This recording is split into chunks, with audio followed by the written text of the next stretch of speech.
Jonathan Dupiton, aka Finesse, started a podcast titled Rich and Unemployed back in October of 2021. And since then, expanded his podcast and his brand, Finesse's Club, to over 36 million views on YouTube and 1.1 million followers and subscribers across all platforms. Rich and Unemployed started as a podcast that focused on motivational content and where we interview rich and unemployed people, of course. Despite his podcast success, Jonathan Dupiton has found himself in not his first, but his second fraud case with the federal government. Before we break down this $10 million unemployment scam that he conducted between 2020 and 2021, I think it's important to highlight who Jonathan Dupiton was before he recorded his first podcast episode. Before we jump into the downfall of the Rich and Unemployed podcast, make sure you hit the subscribe button, turn your post notifications on, because if you like this, there'll be many more to come. There is no Homeroom University episode dropping this week, but that does not mean we can't do our homework while we're gone. Let's get it. I pulled the paperwork on both files, the newest one and the old one, but we have to look at the old scam first, the SNAP and EBT scam. My name is Jonathan Dupiton, and I went to federal prison for aggravated identity theft, wire fraud, mail fraud, food stamp fraud.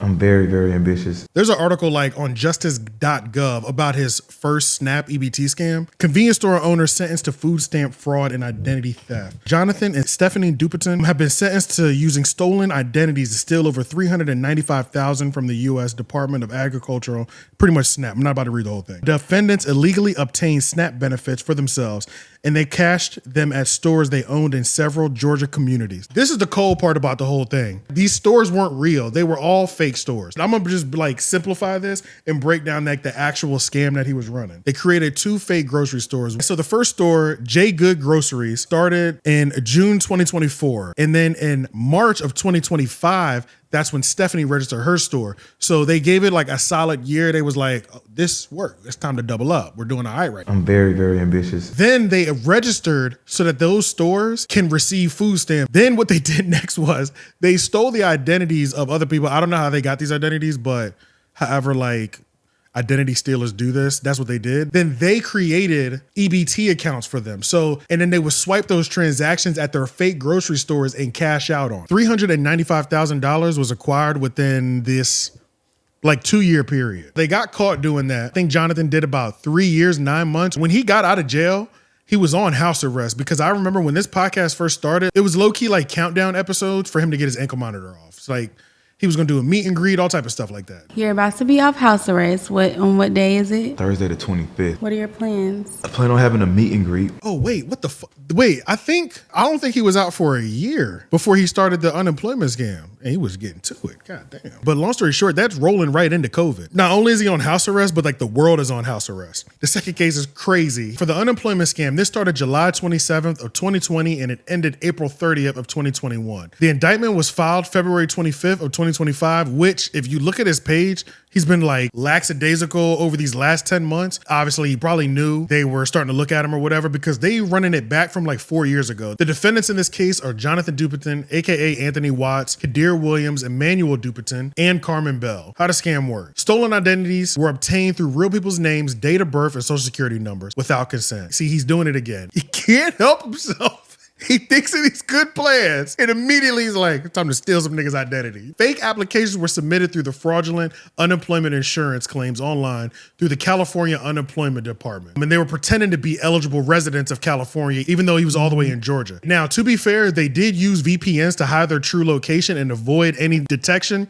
They also filed all the applications using VPNs. Now, I remember when I like first got like put on the VPNs, they made it seem like this wouldn't happen essentially. Like once they applied as California residents, debit cards were mailed to Georgia after claims were approved. So the debit cards that were then mailed to them under the fake identities, they would go to the ATM and withdraw these $19,000, $20,000. First of all, I didn't even know you can get this much money out of the ATM at one time. I feel like every time I've done like a large amount, when I say large amount, I mean like $1,000. Yeah, my bank account is like, what are you doing right now? They had over 300 cards issued, and the scheme resulted in over $3 million in fraudulent benefits being mailed out and spent. The paperwork breaks down transactions. So when we look at this, August 23rd, 2020, withdrew $19,200. August 23, another $19,200. August 23, another $19,200. These are in 3 different addresses, one in Atlanta, one in Jonesboro, and one in Decatur. So just in one day, they cleared like 60 grand in just one day. September 14, 20,001.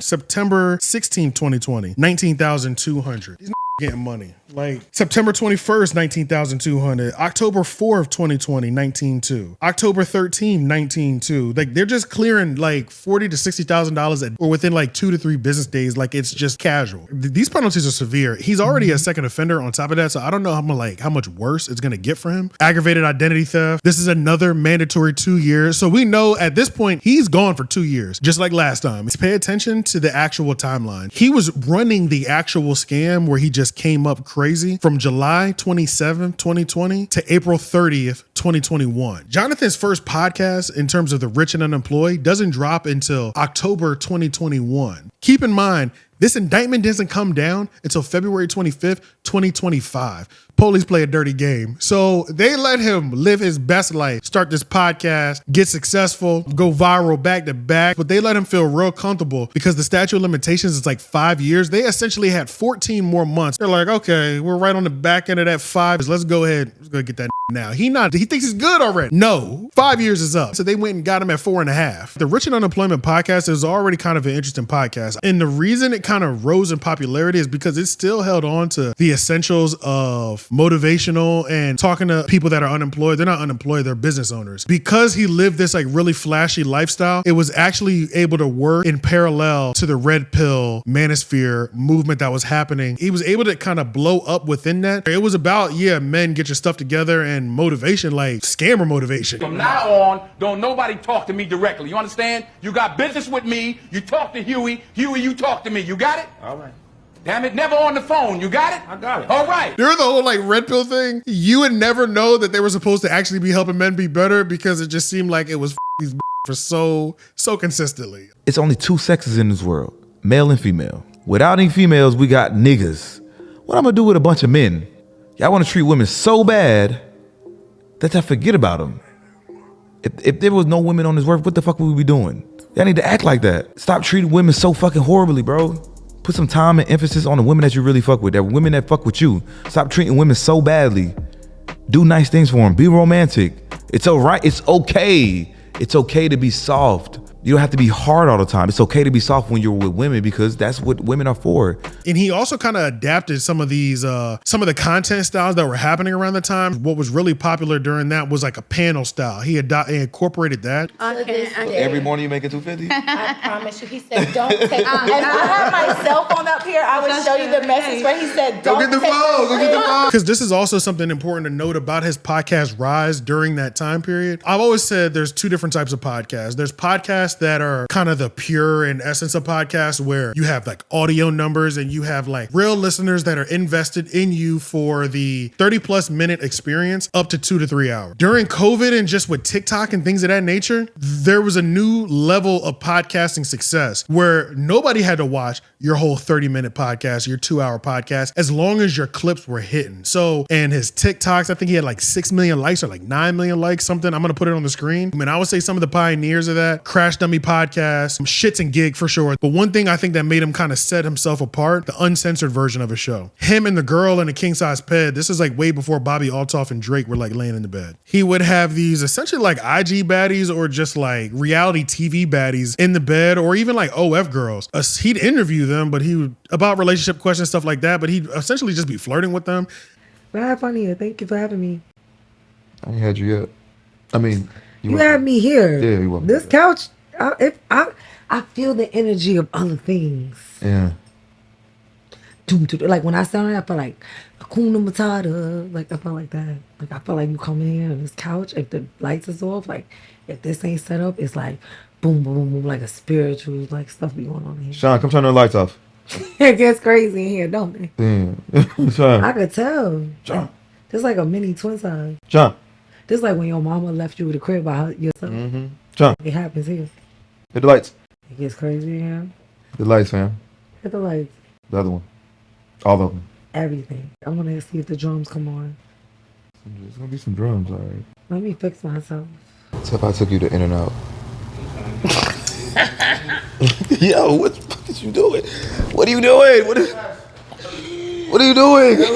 Take me to In-N-Out. And be wide open, and it was entertaining essentially. So that's what helped him run parallel and kind of blow up being adjacent to Manosphere, but not directly associated with it. Because being associated with it, like, that's not a good look for anybody. The podcast is over. I mean, the podcast was kind of over 10 months ago when he stopped dropping for real.